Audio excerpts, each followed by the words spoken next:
السلام علیکم ورحمۃ اللہ وبرکاتہ۔ بسم اللہ الرحمن الرحیم۔ الحمد للہ رب العالمین والصلاة والسلام علی سید الانبیاء والمرسلین وعلی آلہ وصحبہ اجمعین، اما بعد۔ ایک دن کی تاخیر سے آپ کی سامنے حاضری ہے تو اس کے لیے معذرت۔ ویسے کل میں عاصم افتخار صاحب کے چینل پر موجود تھا اور باوجود کہ میں سفر پر تھا، لیکن میں نے کوشش کی کہ ان کی اسٹریم میں حاضر رہوں، تو الحمدللہ وہ اسٹریم کافی کامیاب رہی اور کافی لوگ اس میں ایسے آئے کہ جن سے گفتگو کر بڑا اچھا لگا۔ تو آج کوئی ایسا خاص موضوع شروع میں نہیں ہے کہ جس کے اوپر ڈسکشن کیا جائے، بلکہ میں یہ چاہوں گا کہ آپ لوگوں کے ساتھ گفتگو کا جلد از جلد آغاز ہو، اور اس کے لیے میں انشاءاللہ جلد ہی لنک پبلک کرنے جا رہا ہوں، تو تاکہ یہ ہے کہ آپ لوگوں کے ساتھ گفتگو کا فوری طور پر آغاز ہو جائے انشاءاللہ تعالی۔ میری آواز یقیناً آپ کو آ رہی ہوگی، تو میں لنک پبلک کر رہا ہوں، اور اتنے میں لنک آپ دیکھیں۔ آپ سے گزارش ہے کہ اس ویڈیو کو شیئر کر دیں اور لائک کریں تاکہ آپ کے جو قریبی ہیں ان تک یہ پہنچ جائے، خصوصاً واٹس ایپ کے اوپر یا ٹیلی گرام پر جو اس طرح کے فیملی گروپس ہیں، فرینڈ گروپس ہیں، اس کے اوپر اس کو ضرور شیئر کریں۔ یہی آپ کا کنٹریبیوشن ہے، اور ہمارا کنٹریبیوشن یہ ہے کہ آپ کے جو سوالات ہیں یا غیر مسلموں کے جو سوالات ہیں ان کا اپنے علم کے مطابق جواب دیا جائے۔ میرے ساتھ بیک اسٹیج پر اس وقت دو لوگ موجود ہیں، سب سے پہلے عاصم افتخار صاحب اور دوسرے عاطف ریان صاحب۔ عاصم افتخار صاحب السلام علیکم، عاطف بھائی السلام علیکم ورحمۃ اللہ وبرکاتہ، کیا حال چال ہے؟ وعلیکم السلام ورحمۃ اللہ، خیریت سے ہیں؟ الحمدللہ الحمدللہ، اہلا وسہلا۔ آپ دونوں حضرات اسٹریم میں آئے۔ کل کی ماشاءاللہ عاصم بھائی آپ کی اسٹریم بڑی شاندار رہی، اور آپ نے جو اصول شروع میں ذکر کیا، میں سمجھتا ہوں کہ جتنے بھی اسٹریم کرنے والے لوگ ہیں یا غیر مسلموں میں دعوت کا کام کرنے والے لوگ ہیں، یا مثلا کسی کے اعتراض کا ان کو جواب دینا ہے، وہ اگر ان چار اصولوں کو سامنے رکھیں تو یہ ایک بہت زبردست بنیاد ان کو فراہم ہو جائے گی۔ عاصم بھائی، لنک پبلک کرنے سے پہلے میں یہ چاہوں گا کہ وہ جو چار اصول آپ نے وہاں ذکر کیے، یہاں پر بھی اس چینل پر بھی آ جائیں۔ جو لوگ آپ کے چینل کو نہ دیکھ پائیں، کم سے کم وہ مختصر طور پر یہاں ان چار باتوں کو سمجھ لیں، اور انشاءاللہ پھر لنک پبلک کریں گے۔ جی شکریہ مفتی صاحب۔ تو بنیادی طور پہ مطلب جب ہم انٹریکٹ کرتے ہیں کسی سے تو یہ بات ہمیشہ اٹھتی ہے کہ جیسے کل بھی اسٹریم میں یہ بات اٹھ رہی تھی کہ کوئی بھی من گھڑت طور پہ کچھ بھی جو ہے وہ کلیم کر سکتا ہے، تو کسی کے کلیم کو چیک کرنے کا بھی تو کچھ پیرامیٹرز ہونے چاہیے، اور وہ ایسے ہونے چاہیے جو یونیورسلی ایکسیپٹیڈ ہوں۔ تو اس کو میں نے بہت شارٹ لسٹ ایسے کرنے کی کوشش کی کہ کچھ ایسے اصول آ جائیں، اور یہ سارے جو ہے وہ اصول ایسا نہیں ہے، ہمارے متکلمین نے جو ہے وہ پہلے سے طے کر رکھے ہیں، تو یہ اصول ہماری کتابوں میں جو ہے وہ ملتے ہیں پہلے سے۔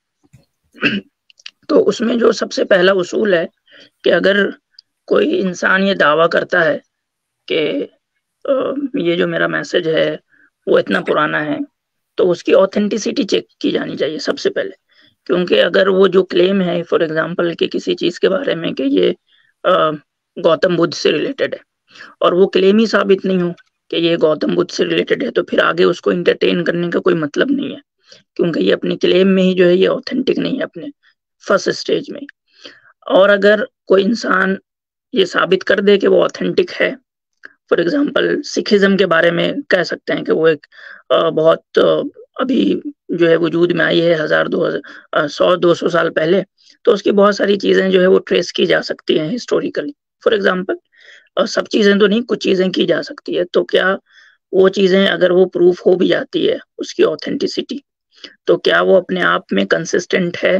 یا اسی طریقے سے اگر آپ عیسائیوں میں دیکھ لیں جو مورمنز ہیں تو وہ بھی 200-250 سال پرانے ہیں، وہ بہت زیادہ پرانے نہیں ہیں، تو ان کی آتھینٹسٹی آپ آسانی کے ساتھ ٹریس کر سکتے ہیں۔ جی تو ہم جو ہے پھر یہ تو فرسٹ اسٹیج ہو گیا کہ ہم نے کلیئر کر لیا اوتھینٹسٹی کا چیک. پھر دوسرا یہ ہے کہ اوور آل جو پورا میسج ہے اس کو دیکھا جائے گا کہ وہ کنسسٹنٹ ہے یا نہیں. کیونکہ ہم دیکھتے ہیں کہ یہ ایک امپاسبل سی چیز لگتی ہے جب ہم پوری ہسٹری کو اور بڑے بڑے دماغوں کو بھی پڑھتے ہیں کہ ان کی جو چیزیں ہوتی ہیں. فار ایگزامپل جو ویسٹرن فلاسفرس ہیں بہت ساری باتوں جو انہوں نے لکھی ہیں وہ پتہ چلتا ہے کہ کنسسٹنٹ نہیں ہے ان کی چیزیں. اگر آپ ان کو الگ الگ کر کے پڑھیں تو بہت فینٹاسٹک اور بہت جو ہے لگتا ہے کہ کیا انہوں نے جو ہے بہت بہترین بات کر لی ہے. لیکن جب ان کے پورے فلسفے کو پڑھنے کی کوشش کرتے ہیں تو پتہ چلتا ہے کہ ان کے اندر ہی تضاد ہے, ان کے اندر جو ہے کنسسٹنسی نہیں پائی جا رہی ہے. اس کے بعد تیسری چیز یہ ہے کہ صرف اوتھینٹسٹی اور کنسسٹنسی جو ہے اس کا پتہ نہیں دیتا کہ وہ چیز جو ہے وہ ایک ایسی چیز ہے جس کو ورلڈ ویو بنایا جا سکے یا جس کی بنیاد پہ جو ہم اپنی پوری زندگی گزار سکے. ممکن ہے کوئی اوتھینٹک چیز ہو اور کوئی جو ہے وہ کنسسٹنٹ بھی ہو کہ اس نے جو ہے بس 4-5 ہی اصول بتائیں, تو 4-5 اصول سے تو پوری زندگی طے نہیں ہو سکتی. تو وہ اصول ایسے بھی ہونے چاہیے جو آپ کے زندگی میں جتنے بھی مسائل پیدا ہو رہے ہیں یا ہوں گے اس کے پاس اس کا جواب ہو. جی ایسا نہ ہو کہ وہ ہاتھ کھڑے کر دے کہ میں تو آپ کے ڈیولپمنٹ کے ایشو کو, اکنامی کے ایشو کو میں سالو کر دوں گا لیکن میں آپ کے مورالٹی کے ایشو کو سالو نہیں کر سکتا, یا میں آپ کے لیگل ایشوز کو سالو نہیں کر سکتا. یہ چیز نہیں ہونی چاہیے. اس کا مطلب یہ ہے کہ وہ چیز پھر ایسی نہیں ہے جس کو ہم ورلڈ ویو یا تصور کائنات کے طور پہ اپنا سکیں. اس کے بعد چوتھی چیز یہ ہے کہ اس کے اندر کسی طرح کا یعنی کہ امپاسبلٹی نہیں ہونی چاہیے, یعنی ایسے کلیمز نہیں ہونے چاہیے جو کہ محال عقلی ہوں, جو عقل کے اعتبار سے جو ہے وہ محال ہو. یہ وہ امپاسبل نہیں ہے جو ہم روز آئے یعنی کہ روزانہ ڈے ٹو ڈے لائف میں جو ہم کہتے ہیں یہ امپاسبل لگ رہا ہے, یہ وہ والا امپاسبل نہیں ہے, بلکہ یہ جو ہے وہ لاجیکل امپاسبلٹی کی بات ہو رہی ہے جو کہ ہمارے عام. یعنی 2 دونی 5 ہو جائے مثلا. تو اس طرح کا اگر کلیم ہو تو ہم کہیں گے کہ نہیں, یہ چیز جو ہے وہ صحیح درست نہیں ہو سکتی, یہ چیزیں آپ کو سچائی تک نہیں پہنچا سکتی. تو صحیح. اگر آپ کے فلسفے میں یہ 4 چیزیں نہیں ہیں ایٹ لیسٹ, تو گویا کہ آپ کا فلسفہ سچا نہیں ہے, اور آپ جو اس بات کے دعوے دار ہیں کہ ہم سچائی تک پہنچ گئے ہیں تو آپ نہیں پہنچے ہیں. آپ کو پھر سے ری چیک کرنا چاہیے آپ کو. گڈ. اچھا, اس میں جو ہے شروع کی جو 3 باتیں ہیں اس کے تعلق سے مجھے کچھ ایسی آیات اور احادیث یاد آئیں کہ جو ان باتوں کی دلیل بن سکتی ہیں. مثلا سب سے پہلی جو بات ہے وہ ہے اوتھینٹسٹی. تو اللہ سبحانہ و تعالیٰ کا یہ دعویٰ قرآن کریم میں ہے کہ قرآن ہم نے اس ذکر کو نازل کیا ہے, نحن نزلنا الذکر وإنا لہ لحافظون, اور ہم ہی اس کی حفاظت کرنے والے ہیں. اور یہ جو حفاظت ہے یہ شروع سے لے کر آج تک چلی آ رہی ہے اور صبح قیامت تک انشاءاللہ باقی رہے گی. قرآن کریم نے رسول اکرم صلی اللہ علیہ وسلم کو خطاب کرتے ہوئے یہ بھی کہا کہ آپ پڑھیں اور آپ اس کو بھولیں گے نہیں, یعنی آپ کا کام ہے پڑھنا, یہ نہیں ہوگا کہ آپ پڑھیں اور بھول جائیں. سنقریئک فلا تنسا, ہم آپ کو پڑھائیں گے فلا تنسا, اور آپ کبھی بھولیں گے نہیں. تو اس سے 2 آیتوں سے پتہ چلتا ہے اس کی اوتھینٹسٹی قرآن کی. دوسری چیز جو ہے وہ آپ نے بتائی کنسسٹنسی. کنسسٹنسی کا مطلب یہی ہے کہ اس میں آپس میں کوئی کانٹرڈکشن نہیں ہے, ایسا نہیں کہ ایک جگہ کچھ کہہ دیا دوسری جگہ کچھ اور کہہ دیا. یہ بھی قرآن کریم کے اندر ہے کہ لوجدوا فیہ اختلافا کثیرا لو کان من عند اللہ لوجدوا فیہ اختلافا کثیرا. اگر یہ اللہ کے علاوہ کسی اور کا کلام ہوتا تو اس میں یہ بہت سا اختلاف پاتے, انکنسسٹنسیز پاتے. لیکن قرآن میں ایک بھی انکنسسٹنسی نہیں ہے, سنت میں انکنسسٹنسیز نہیں ہے, یعنی سنت کی بات ہو رہی ہے, ہر طرح کی حدیث ضعیف اور صحیح کی بات نہیں ہو رہی ہے. تیسری چیز کیا تھی؟ کوہیرنس, کہ وہ آپ کے تمام مسائل کا حل کرنے والا ہو. یہ نہ ہو کہ ایک فیلڈ میں اس نے آپ کو سلوشن دے دیا اور دوسرے میں نہیں دیا. اس کے تعلق سے ایک حدیث ذہن میں آئی, ابو داود میں یہ روایت ہے, اور اس میں حضرت سلمان الفارسی رضی اللہ عنہ یہ فرماتے ہیں اور بڑے ہی اہتمام کے ساتھ فرماتے ہیں. وہ یہ کہتے ہیں کہ علمنا رسول اللہ صلی اللہ علیہ وسلم کل شیء حتی القراءۃ, کہ رسول اکرم صلی اللہ علیہ وسلم نے ہمیں ہر چیز کی تعلیم دی ہے, یہاں تک کہ اس چیز کی بھی تعلیم دی ہے کہ باتھ روم کیسے استعمال کرنا ہے. اب یہ جو چیز حتی القراءۃ, ظاہر ہے کہ ایک انسان کی بنیادی ضرورت ہے, اس کو باتھ روم جانا ہے. اب اس کو جب یہ ایک بنیادی ضرورت ہے اور یہ ہر انسان کرے گا، یہ ممکن نہیں کہ وہ نہ کرے تو یہ پرابلم ہے، تو پھر اس کی بھی تعلیمات ہونی چاہیے کہ کیسے اس ضرورت کو پورا کرنا ہے، کھانا ہے تو کیسے کھانا ہے، اور ڈائجسٹ کر کے اس ویسٹ کو جب انسان کے جسم سے اس کا اخراج ہوگا تو وہ کیسے ہوگا اور اس کے کیا آداب ہے۔ یہ تو بنیادی ضرورت ہے جو ہر انسان کے ساتھ لگی ہوئی ہیں۔ یہ ایک مائکرو لیول پر ہے، جب آپ میکرو لیول پر آ جاتے ہیں کہ انسان کی فیملی کی نیڈ کیا ہے، اس کی سویلائزیشن معاشرے کی نیڈ کیا ہے، پھر معاشروں سے سویلائزیشن بنتی ہے، اس کی تہذیبی ضرورت کیا ہے، یہ ساری کی ساری ضرورتیں اور اس کے تعلق سے گائیڈ لائنز قرآن و سنت کے اندر موجود ہیں۔ اسی کو ہم کوہیرنس کہتے ہیں، اور اسی کو سلمان فارسی رضی اللہ عنہ نے حدیث کے اندر بیان کر دیا۔ تو یہ جو تینوں باتیں، 4 میں سے 3 باتیں، اس کے تعلق سے قرآن کی آیات بھی موجود ہے اور حدیث بھی موجود ہے۔ اور آخری جو چیز ہے وہ یہ کہ قرآن کا دعویٰ یا کسی بھی آئیڈیالوجی کا دعویٰ ایسا نہ ہو کہ جو امپاسبل ہو، امپاسبلٹیز کے اوپر ڈیپینڈ کرتا ہو۔ اس تعلق سے کوئی آیت یا حدیث آپ کے ذہن میں عاصم بھائی، یا یہ ایک کامن سینسیکل چیز ہے؟ صاحب اس کے لیے تو کوئی حدیث کا ریفرنس یاد نہیں آ رہا، لیکن یہ ایک بہت کامن سینسیکل چیز ہے کہ ہماری جو پوری روایت کھڑی ہوتی ہے جس میں ہم اسلام کو عقل سے ثابت کرتے ہیں، تو اس میں یہ سب سے پہلی کنڈیشنز ہوتی ہے کہ جی ہاں، محال عقلی نہیں ہوگا اس میں۔ صرف ایک چیز اور میرے ذہن میں آئی ابھی، اور وہ یہ کہ خالق کل شیء، کہ اللہ تعالیٰ جو ہے وہ خلق کل شیء، اس طرح کی آیتیں بہت ساری ہیں کہ اللہ تعالیٰ نے ہر چیز کو پیدا کیا ہے، اور ظاہر ہے کہ پیدا کرنے کے لیے قدرت کا ہونا ضروری ہے، اگر قدرت نہ ہو تو پیدا ہی نہیں کیا جائے گا۔ اب یہاں سوال یہ ہوتا ہے کہ یہ جو کل شیء ہے، اس میں شیء کے معنی کیا ہے، جس کا ترجمہ ہم چیز کر دیتے ہیں، ہر چیز، تو شیء کسے کہتے ہیں؟ شرع عقائد میں ایک عبارت ہے، تفتازانی رحمہ اللہ فرماتے ہیں کہ والشیء عندنا هو الموجود، شیء اس کو کہتے ہیں کہ جو موجود ہو یا موجود ہو سکتی ہو۔ اب موجود ہو سکتی ہو یا ہو، وہ ممکن نہیں ہوگی، وہ امپاسبل نہیں ہوگی۔ تو اس سے ہم یہ ثابت کر سکتے ہیں کہ جو دعویٰ ہے مذہب کا، وہ دراصل امپاسبلٹیز کے اوپر ڈیپینڈ نہ کرتا ہو۔ ٹھیک ہے، تو چلے صحیح ہے، یہ اچھی ایک مفید ابتدائی گفتگو ہو گئی ہے، اور مجھے امید ہے کہ جتنے بھی لوگ ہمارے پاس آئیں گے ان سے ہم ان پیرامیٹرز کے اوپر یقیناً اگر ایسی کوئی بات ہوگی تو گفتگو کریں گے۔ اور اگر آپ لوگ مسلمان ہیں اور آپ غیر مسلموں سے آپ کا واسطہ مطلب پڑتا ہے، کوئی بات ان سے ہوتی ہے، تو آپ بھی ان 4 معیاروں کو ذہن میں رکھیں، انشاءاللہ ہر چیز آپ دیکھیں گے کہ آپ کے سامنے پھر کھلتی چلی جائے گی۔ اچھا، ہمارے ساتھ ایک نالج اسلام صاحب بھی آئے ہیں۔ السلام علیکم ورحمۃ اللہ، کیا حال چال ہے؟ وعلیکم السلام، السلام علیکم مفتی صاحب، عاصم بھائی، عاطف بھائی، سب کو اور آڈینس کو بھی۔ مفتی صاحب تھوڑا وعلیکم آج دیر ہو السلام گئی۔ اطہر بھائی، لگ رہا ہے دوڑ کے آ رہے ہیں آپ کہیں سے۔ ہاں، جی ہوا یہ ہے میرے ساتھ پرینک ہو گیا۔ پرینک میرے ساتھ یہ ہو گیا، میں مفتی صاحب بھی بیٹھا تھا، میں اسٹیم کا ہی ویٹ کر رہا تھا، تو مجھے سر میں درد ہو گیا، تو میں نے کہا ہو سکتا ہے کچھ مسئلہ ہوگا، تو میں نزدیکی ہاسپٹل وہاں چلا گیا۔ وہاں پتہ نہیں کس نے میرا بلڈ پریشر چیک کر دیا، بہت ہائی، مطلب اتنا ہائی کہ میں بول دیا کہ تو مرنے والا ہے۔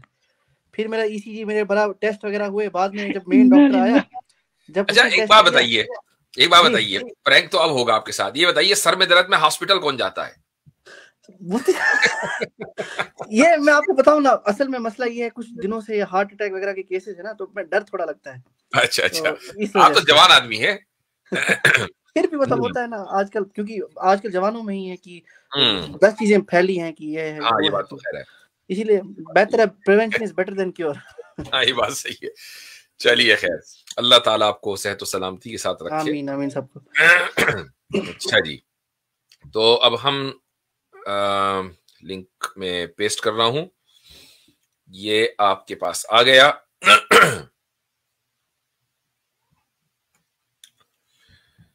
تو فرسٹ کم فرسٹ سرو، لیکن کوشش کریں کہ ہمارے جو غیر مسلم بھائی ہیں ان کے لیے جگہ اور گنجائش نکل جائے تاکہ ان کے ساتھ ہماری گفتگو ہو سکے، اور ان کے سوالوں کے جواب ملنے کا مطلب صرف یہ نہیں ہوتا کہ انہی کے سوالوں کا جواب ملا ہے، بلکہ بہت سی چیزیں یہ ہوتی ہیں کہ جو ہمارے ویورز ہیں ان کو بھی سیکھنے کا موقع ملتا ہے۔ تو اس کو اس نظریے سے دیکھنا چاہیے کہ میری ویڈیو اٹک رہی ہے کیا؟ ابھی 1 منٹ کے لیے کچھ ہوا تھا، 1 سیکنڈ کے لیے، سوری، بٹ اب ٹھیک ہے، اچھا، باقی اسموتھ ہے۔ ٹھیک ہے، تو چلیں جی، ہمارے پاس سب سے پہلے ہیں، یہ کیا نام ہے، احازیہ جی۔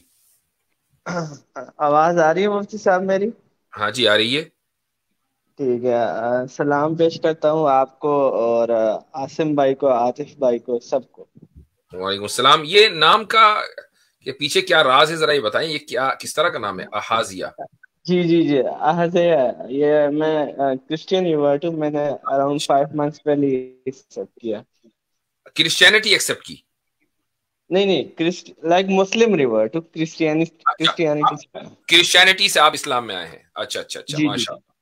تو تو پاکستان میں ایکچولی جی نہیں، میں انڈیا میں رہتا ہوں، لداخ میں، لیکن ابھی فی الحال پچھلے 5-6 سال سے میں یو اے میں رہتا ہوں۔ ٹھیک ہے جی ہاں۔ آپ سے اس سے پہلے بات ہوئی ہے کیا؟ نہیں، میں نے ٹرائی بہت کی تھی پچھلے 3-4 اسٹریم سے، میں کرتا تھا ٹرائی کہ آپ سے بات ہو، لیکن انٹری نہیں مل پاتی تھی۔ تو آج میں بیٹھا تھا کہ جب آپ کی اسٹریم ہوگی تو میں پہلا ہی کلک میں کروں گا۔ چلیں ماشاء اللہ، آپ نے پہلے ہی کلک کیا، اللہ تعالیٰ قبول فرمائے۔ جی فرمائیے۔ جی میرے ایسے کچھ ہلکے پھلکے ڈاؤٹس تھے، ایسے کچھ خاص نہیں، بہت سے میں نے آپ کی جو ایمان یونین ٹیم ہے سب سے میں نے بات کی ہوئی، تو ساروں نے میری ڈاؤٹس کلیئر کی، لیکن آپ سے ایک بات کرنی تھی، اور 1-2 کوشچن ہے جو میرے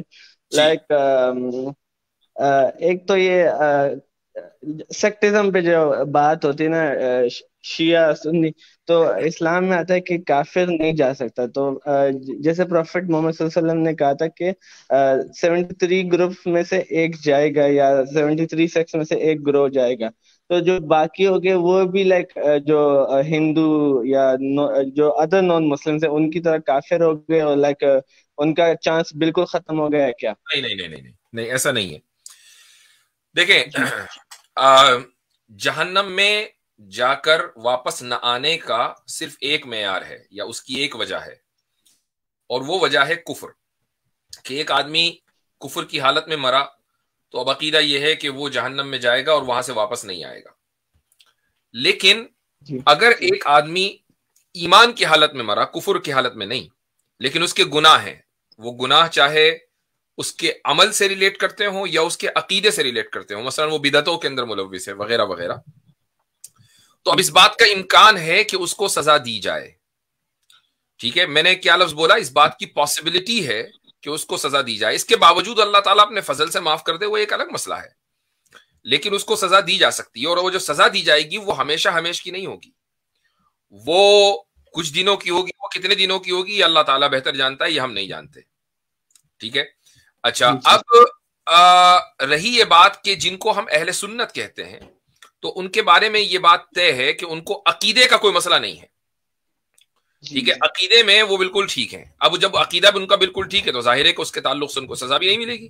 ہاں، عمل جو ہے وہ ہر ایک کا انڈیویجول الگ ہو سکتا ہے، کوئی آدمی صحیح عقیدے کا ہو لیکن عمل میں کمزور ہو اور اس کی بنیاد پر اللہ تعالیٰ اس کو سزا دے، تو یہ اس کے ہاں کا انصاف ہے، وہ جانے، اس کا کام جانے، اس میں ہم انٹرفیئر نہیں کر سکتے۔ یہ ہے اسلام میں، مسلمانوں میں، اسلام میں نہیں، مسلمانوں میں الگ الگ فرقے ہیں، اور ہسٹوریکلی بہت سارے فرقے رہے ہیں، لیکن اہل سنت والجماعت کے جس کے بارے میں اللہ تعالی رسول اکرم صلی اللہ علیہ وسلم کی حدیث ہے ما انا علیہ و اصحابی، اہل سنت وہ ہیں جو میرے اور میرے صحابہ کے راستے پر ہوں، جو یعنی قرآن پر تو مانتے ہی ہوں وہ، لیکن پھر میری سنت کو بھی مانتے ہوں، میرے صحابہ کو بھی مانتے، صحابہ کے طریقے پر بھی چلنے والے ہوں، تو یہ لوگ اہل سنت ہیں۔ اب اہل سنت کا مسئلہ یہ ہو گیا کہ عمل کے اعتبار سے ان سے پوچھ گچھ ہو سکتی ہے، لیکن عقیدے کے اعتبار سے وہ بالکل ساؤنڈ ہے، اگر ان کا عقیدہ وہی ہے جو صحابہ کا اور جو رسول اکرم صلی اللہ علیہ وسلم کا ہے۔ تو یہ نہیں کہا جائے گا کہ جو دوسرے فرقے ہیں ان کو سزا اسی طرح دی جائے گی جیسا کہ کفار و مشرکین کو دی جائے گی۔ جی چلے، یہ ڈاؤٹ تو کلیئر ہو گیا میرا۔ ایک اور میرا ڈاؤٹ تھا کیونکہ میں ای اسپورٹس سے آتا ہوں، آپ میں سے اگر کوئی ای اسپورٹس جانتا ہو، جیسے کہ ویڈیو گیمز ہے، تو اس پہ پروفیشنل گیمنگ کی جاتی ہے، تو اس سے پھر پیسے بھی کمائے جاتے ہیں، آپ ایز اے پلیئر کما سکتے ہو اس سے پیسے۔ تو میرا ایک کوشچن تھا کہ کیا ای اسپورٹس اسلام کے تھرو حلال ہے یا حرام ہے؟ یہ والا آپ کا کوشچن ہو گیا فقہی، اور مفتی عبداللہ منہاج کی اسٹریم کب ہے؟ کل ہے؟ نہیں، ویڈنسڈے کو ہوتی ہے شاید، ٹیوزڈے یا ویڈنسڈے، وہ ڈیپینڈ کرتا ہے۔ ہاں، تو آپ ان سے رابطہ کر لیجیے انشاءاللہ، ان کو ای میل کر لیں یا ان کی جائیں ویڈنسڈے کو، تو وہاں انشاءاللہ وہ آپ کو جواب دیں گے۔ میں فقہی جو سوالات ہیں ان کو اس اسٹریم میں انٹرٹین نہیں کرتا ہوں۔ ٹھیک ہے بھائی؟ جی سمجھ گیا۔